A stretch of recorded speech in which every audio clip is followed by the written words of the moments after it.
So if we just talked about the higher self and all those characteristics like being magnetic and glowing and connected to your power and deep trust and connectedness and groundedness, how would you describe your lower self? Your lower self would be in fear, fear-based emotions, fear-based reactions, fear-based mental thoughts, views of the world, lower frequency emotion. So maybe there's disappointment, or there's anger, or there's sadness, or grief, or emotions that we will hold ourselves in. The lower self chooses to go to fear, and the higher self will choose to go towards love. Welcome to the Fulfillment Project podcast, where we, the seekers, unite together to step into our higher selves and highest purpose. I'm your host, Simply Sarah, and I'm glad that we have found each other here today. My aim for this show is to give you some tools and strategies, along with the awareness of emotional intelligence and intuition, as you create a life and business from alignment, creating more joy and fulfillment every single day.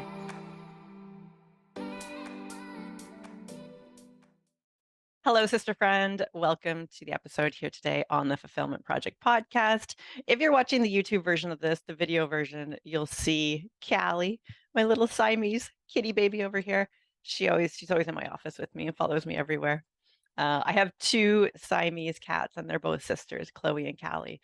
And Callie's the one who always follows me around. She just wants cuddles all the time, and Chloe's more of the daredevil, wants to play and is always getting into everything.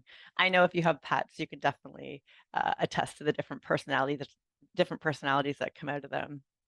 Okay, let's dive into today's topic. I want to chat about what is your highest self, or who is your highest self? However you want to pose that question is perfect for you. And this is a concept that came up as conversation with Joe and I quite a few years ago as we really started our spiritual awakening and spiritual development, which is back 2018, definitely into 2019. And the way I look at a highest self, first, let's look at the characteristics of a higher self. And even if I was to ask you, what characteristics would your highest self have? You'd probably come up with some things like the best version of yourself, that you have a high capacity for life, all the people in it, all the projects, all the goals that you have. You feel it's just this big expansiveness. You might look at yourself as glowing or magnetic to your desires, really connected with purpose, have a deep trust and a groundedness for the life that you are living, experiencing, and also creating. And that's ultimately how I see my highest self, that best, most optimal version of myself, not from just a performance perspective, but also from an emotional perspective, from a communication perspective, from the way I give and receive love, all the aspects, because I truly see the highest self as that purest form of you, of me, of us, that is free from illusions. And so when we are in an illusion of fear, I think it was the last or two podcast episodes ago, really got talking about what fear is, and this illusion that we can be under when we're in a fear-based mindset or fear-based actions. And so when we are free of fear, we're free of those lower vibrations, we're able to ascend higher from a vibrational perspective. Our thoughts will be a higher vibration. Our physical self will be a higher vibration. Our emotional self will be a higher vibration, and they're able to tap into those higher states of consciousness and that higher state of being. I also see us being free from illness or being unwell, having our physical body at its highest capacity, at its highest vibration, at that purest form where you are operating in a high capacity. And we're also free from emotions or being the slave to our emotions, being on a roller coaster, being thrown off by maybe people's comments or the thoughts that run through our own head, or a circumstance that happens outside of your control, being the one who can stay grounded in your emotions and have discernment for, how am I going to feel about this situation, or how am I going to react with this situation? Because when we operate from our lower self, now let's talk about the lower self. So if we just talked about the higher self and all those characteristics like being magnetic and glowing and connected to your power and deep trust and connectedness and groundedness, How would you describe your lower self? Your lower self would be in fear, fear-based emotions, fear-based reactions, fear-based mental thoughts, views of the world, lower frequency emotion. So maybe there's disappointment, or there's anger, or there's sadness, or grief, or emotions that we will hold ourselves in. The lower self chooses to go to fear, and the higher self will choose to go towards love. And the work of the higher self I look at is really connecting with the resonance of my soul. So story time, and I actually might have told this on the I've told this story so many times, I can't remember where I've told it. So if you heard this, awesome, you're gonna hear it again. I had a deck of oracle cards that I absolutely loved playing with last year in 2021, through the spring and summer as I was going through like a really big awakening and really finding alignment and learning aligned intelligence, which is what I teach and coach on now, and stepping into a higher consciousness of myself and opening up to operating from my higher self more. I used this Oracle deck card where I would pull a card, pull 2 cards every week. The first card would be what my mission was for the week or objection of focus, and then also another card that was an action or maybe a thought-based process that could help me achieve that purpose. And so I remember it was in August, I pulled the card of my mission of soul name. And what the card gave you as action steps and some work to be able to do with this card is to find what your soul name is and connect with that version of yourself.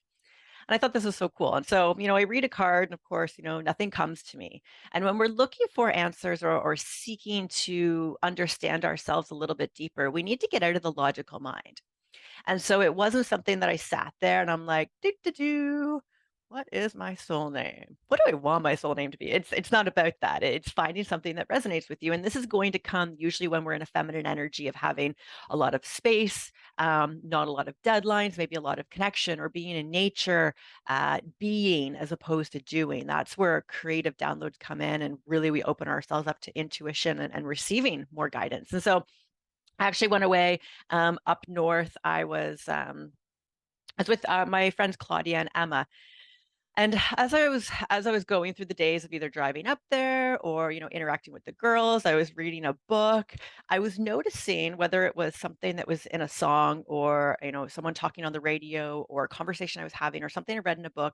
The word simply kept popping out to me. One of those things where it's just like that gets highlighted. I'm like, why am I seeing simply? And it's something that I like felt recognition with. And then I think it was one day we were like riding in the boat, and we're out on the lake, and it's a beautiful, beautiful summer day, and it's just such gorgeous scenery around us. And it hit me, simply Sarah. And I realized, oh yeah, simply Sarah. It's my soul name. It is the highest potential of myself. And that's when I started really making the distinction of like who my higher self really was, and understanding that for me, not just listing off things like, oh, I'm magnetic and I'm connected to my purpose and there's a deep trust and a groundedness. It was connecting with myself of what does that really feel like? What is that like to embody that higher version of myself? What does that higher self, how does that higher self respond when they're put maybe in fear or in conflict, and has to choose whether I react and operate out of my higher self or my lower self? What is that process of change and shifting into my higher self more? And so I was on this like awesome journey of really stepping into a higher version of myself than I had previously been operating. And what this is, and what I've coined this as, is aligned intelligence, becoming aligned with our higher self, knowing what that side of ourselves that we want to aspire to be is, and then learning to step into that. And there's 4 phases that I've come up with to help people go through this. And I want to give a little bit of a shout out to my ladies in the Aligned Sisterhood. Today, as I'm recording this, is our first community call. We started yesterday. As you're listening to this, is probably about 2 weeks into the community with the women. And what I decided to do is put together a community, a culture, a sisterhood, the Aligned Sisterhood. And I was really seeking, through my event, Simply Aligned, and also through a masterclass that I did, seeing who was wanting, right now, as I'm developing this, wanted to come into a sisterhood of women to work on their aligned intelligence. to step more into their higher selves, to become aligned so that they can manifest what they want in their highest alignment with their highest self. Because when we manifest from our lower self, we will most likely be met with more fear, more lower emotions, running our body into the ground because we're operating from that low vibration, that lower self that doesn't take the proper actions or mindset or emotional approaches as our highest self would. I kind of like to think about the lower self as like kind of lazy. Like it just doesn't want to do the work. It is fine being like the way that it is. It doesn't need anything more. In fact, more work usually looks like more, anguish or uh, just not enjoying what we're doing. And so I put it out there through the month of June of who wanted to come into the Aligned Sisterhood. And we just started this week. And so what we're doing in the Aligned Sisterhood is we are working on our aligned intelligence. And the aligned intelligence, I take these women through 4 different phases and phases that we are always going through as we continue to move through different growth cycles. And so growth is not something that's finite, where it's like you can check a box and be like, yep, I've grown and I am my higher self and I'll see you later. That's all we need to do here. No, we commit to this internal work again and again and again. And so the 4 phases, the first one is awareness, really having a look at what are the emotional patterns? What are the thought patterns that I'm running through? How's my physical body operating? How satisfied am I in the major categories of my life? Business or career, intimate relationship, friends, family, physical, internal health. How satisfied are we? What emotions are we experiencing? What emotions do we want to bring in?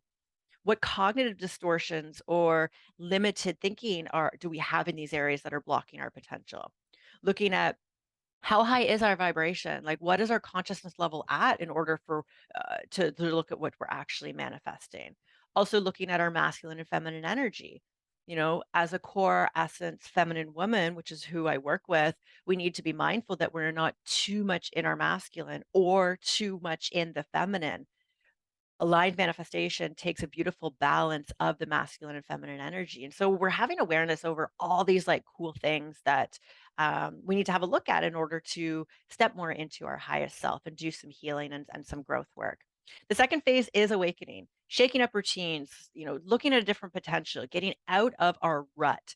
And even if you don't feel like you're in a quote unquote rut, our mental self and our thought processes tend to get into really wired, like a really wired set of automatic programming. And so having to look at like, whoa, like how am I usually thinking on a daily basis? How can I shake that up? How can I create new experiences? How can I stimulate my senses differently? How can I awaken a different potential? And the third phase is activating a new higher self, activating a new whole self. And in the activation, what we're working on is the physical self, your mental self, emotional self, your intuitive or your spiritual self, and then ultimately how all of those selves show up in your self-expression into the world and how confident you feel expressing yourself and how authentic, you feel and vulnerable and whole to be able to show up and express who you truly are. And then the last phase of aligned intelligence is embodying, learning how to embody a new, whole, higher self, doing the daily, weekly calibration in order to keep ourselves in alignment. And if we find ourselves out of alignment, all right, let's go back to some awareness. Like, what the heck is happening here? Where do I need to direct some focus and some inner work? How do I awaken that different new side of myself again on another side of a different challenge? And on and on and on. And I say on and on and on, it because it is a process, but to understand that alignment work really bridges that gap between the version of yourself or the vibration you are in right now and where you want to be. And I think that's so powerful, of us being able to have this growth work, of us being able to have these tools to shift and change ourselves, because nothing is finite. And so many people think that, oh, this is just the way that I am, or this is just the way that it is, or I can't change my circumstances, or I'm just going to have to live with this. And I know the women that I attract, the ambitious women, the seekers, the ones who feel like mediocrity is almost like kryptonite.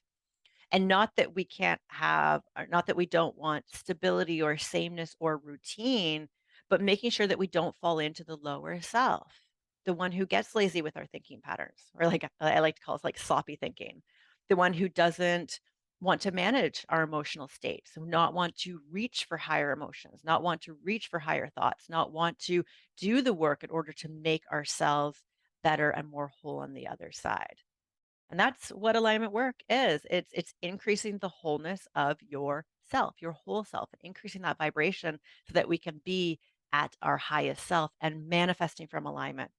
Because this is when cool stuff opens up. This is when synchronicities happen. This is when you feel on purpose. This is where you're connected to what you're doing. You're alive with meaning, and you feel your best and you're vibing high. And you literally grow when you grow. Yes, you grow, but you glow when you are vibing high. And that makes you so magnetic, which is why manifesting in alignment can be so powerful, is because you are magnetic. People are drawn to you. And we need people in order to help our manifestations move forward. Nothing exists in isolation. And when we live at our highest self, we see the best potential in others as well, and who the ones are that we can help on their alignment journey and manifestation journey, and who can help us as well. So, hope this conversation has served you today, sister friend. If you're interested in learning more about aligned intelligence and this alignment work, I did a masterclass a few weeks ago that opening up the recording for anybody who wants to sign up and watch it. It's called The Art of Aligned Intelligence. And so if you've loved this podcast, I go deeper on this conversation, help you understand it. We actually do some auditing and awareness right there on the masterclass. We spend about 2 hours together. And so if you want to do some work together, you can grab the link in the show notes, or you can go to simplysarah.com/masterclass. Peace out. I'll see you on the next episode. Thank you for joining me on this episode today. My website, simplysarah.com, is a great place for me to continue to support you on your journey to alignment, joy, and fulfillment. There you will find upcoming retreats that I am hosting, resources, books, and many other helpful tools to help you on your travels through this thing called life.